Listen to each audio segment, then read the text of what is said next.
तो आज हम रैंक करने वाले हैं फ्रॉम सीरीज के कैरेक्टर्स को और देखते हैं कौन सा कैरेक्टर ओजी है और कौन सा एवरेज। तो विदाउट वेस्टिंग टाइम चलो शुरू करते हैं। लेकिन उससे पहले मैं बता दूं कि फ्रॉम सीरीज मेरी one of the best series में से एक है। तो चलो शुरू करते हैं।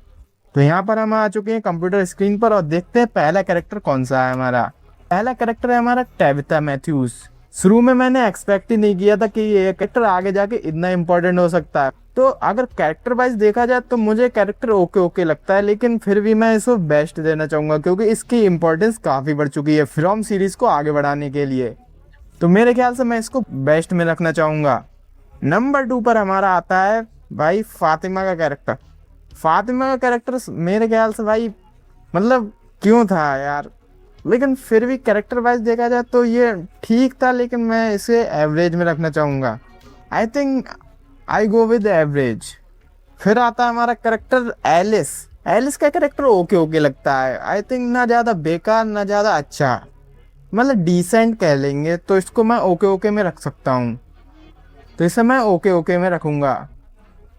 फिर आता है हमारा कैरेक्टर रेंडेल। भाई रेंडेल कैरेक्टर सच बताऊं तो एक मूडी किस्म का कैरेक्टर है। जब ये कैरेक्टर स्क्रीन पर आता है तो काफी मतलब ठीक लगता है, मतलब अच्छा लगता है, मतलब यार अलग ही बंदे का स्वैग है। तो इसको मैं रखना चाहूंगा गुड में।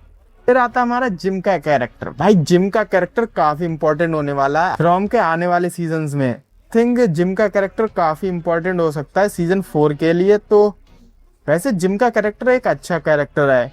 अगर तुम देखोगे फ्रॉम के तीनों सीजन में तो जिम का कैरेक्टर एक बैलेंस्ड बना के चलता है, मतलब ना ज्यादा इरिटेट करता है आपको, ना उसकी प्रेजेंस आपको एकदम खटकती है, मतलब आपको एक बढ़िया सी फीलिंग आती है उस एक्टर की एक्टिंग को देख के।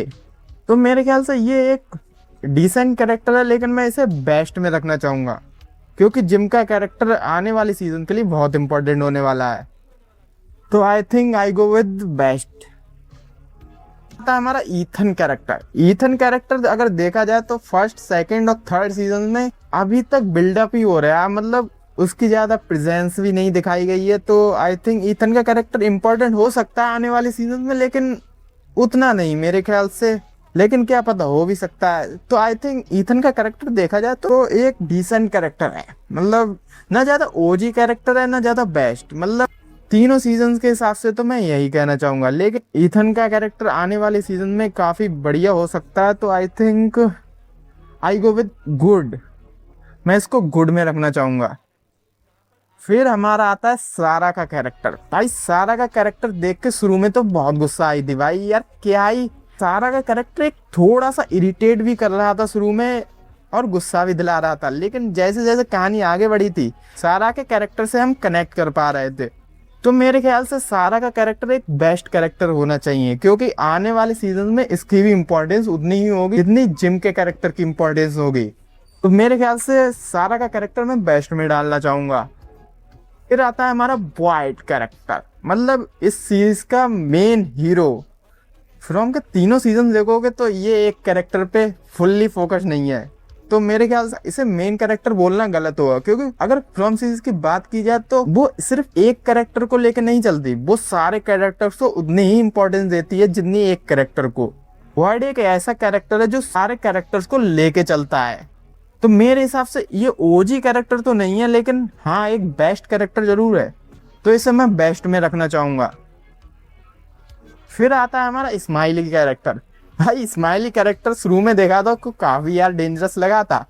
अगर सारे मॉन्स्टर में से देखा जाए तो स्माइली ही एक ऐसा कैरेक्टर है जिसे देखकर आप सच में वो डर फील कर पाते हैं। आई थिंक स्माइली कैरेक्टर एक बेस्ट कैरेक्टर होना चाहिए, तो मैं इसे रखना चाहूंगा गुड में, not so best but good. फिर आता है हमारा विक्टर कैरेक्टर। अब तुम ये बता ही सकते हो मैं इसे कहाँ रखने वाला हूँ। भाई विक्टर तो ओजी में ही जाने वाला है। अब तुम पूछोगे क्यों भाई, लेकिन यार विक्टर की इंपॉर्टेंस तो देखो, मतलब भाई क्या ही मैंने एक्सपेक्ट ही नहीं किया था कि ये कैरेक्टर इतना इंपॉर्टेंट हो सकता है। मतलब शुरू में ऐसा लग रहा था कि ये कैरेक्टर एक साइड कैरेक्टर ही है, तो आगे बढ़ी तो पता चला ये कैरेक्टर कितना इंपॉर्टेंट है।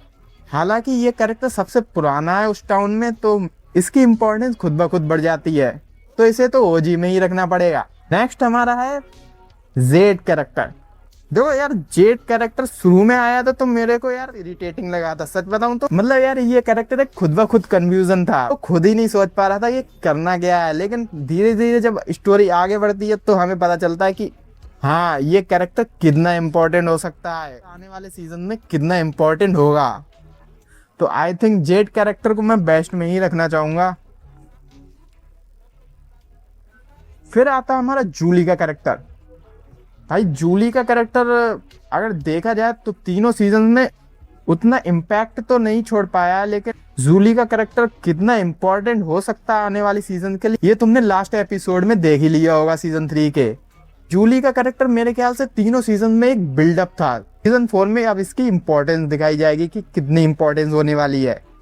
तो मैं जूली के कैरेक्टर को रखना चाहूंगा बेस्ट में। आई थिंक बेस्ट नहीं, अगर तीनों सीजन के हिसाब से देखा जाए तो बेस्ट नहीं, मतलब गुड में रखना चाहूंगा। आई थिंक गुड सही रहेगा इसके लिए। फिर आता है हमारा क्रिस्टी का कैरेक्टर। भाई क्रिस्टी का कैरेक्टर तुम शॉक हो जाओगे कि मैं इसे ओजी में रखने जा रहा हूँ। रख देता हूँ फिर बताऊंगा तुम्हें कि मैंने इसे ओजी में क्यों रखा है। तो भाई यार, क्रिस्टी का कैरेक्टर एक ऐसा कैरेक्टर है ना जिसके बिना ये स्टोरी आगे ही नहीं बढ़ सकती। बताओ कैसे? क्योंकि यार क्रिस्टी का कैरेक्टर एक डॉक्टर का काम करता है। मतलब तुम इमेजिन करो कि जिस जगह पर सारे मॉन्स्टर का इलाका है, वहाँ क्रिटिकल सिचुएशन में अगर कैरेक्टर नहीं होगा तो कोई कैसे उस टाउन में जिंदा रह पाएगा। कैरेक्टर काफी इंपॉर्टेंट है स्टोरी को आगे बढ़ाने के लिए, क्योंकि ये कैरेक्टर ही नहीं होगा तो भाई कोई बचेगा ही नहीं। वो सीन याद ही होगा जब एलिस के चाकू लग जाता है तो क्रिस्टी का ही कैरेक्टर काम में आता है। ऐसी बहुत सी सिचुएशन आई है जिसमें हमें बताया गया है कि क्रिस्टी का कैरेक्टर कितना इम्पोर्टेंट है। अगर क्रिस्टी का कैरेक्टर आगे चल के ये हटा भी देते हैं तो उसकी जगह पर कोई कैरेक्टर जरूर होगा। फिर आता हमारा भाई कैनी का कैरेक्टर। सच बताऊं तो कैनी का कैरेक्टर सबसे बढ़िया कैरेक्टर मुझे लगा कि कैनी को तो मैं ओजी में ही डालने वाला हूं। तो कैनी को हमने ओजी में रख दिया है। भाई यार कैनी का कैरेक्टर तुम यार फील कर सकते हो। भाई यार उस बंदे को पता है यार उसके साथ क्या क्या हो रहा है, लेकिन मतलब वो यार चाहते हुए भी कुछ नहीं कर सकता। उसकी फीलिंग को यार तुम महसूस कर सकते हो। क्या ही कैरेक्टर डिजाइन किया गया है यार, उसकी स्टोरी देख लो आप यार। ये कैरेक्टर को देख के थोड़ा इमोशनल तो फील होता है। तो दैट्स इट। तो ये रही हमारी लिस्ट। तुम कमेंट में जरूर बताना आखिर तुम किसको ओजी में रखना चाहोगे और किसको एवरेज में। बाकी अगर तुम्हें पार्ट 2 चाहिए तो कमेंट में जरूर बता देना। तब तक के लिए मिलते हैं किसी नेक्स्ट वीडियो में।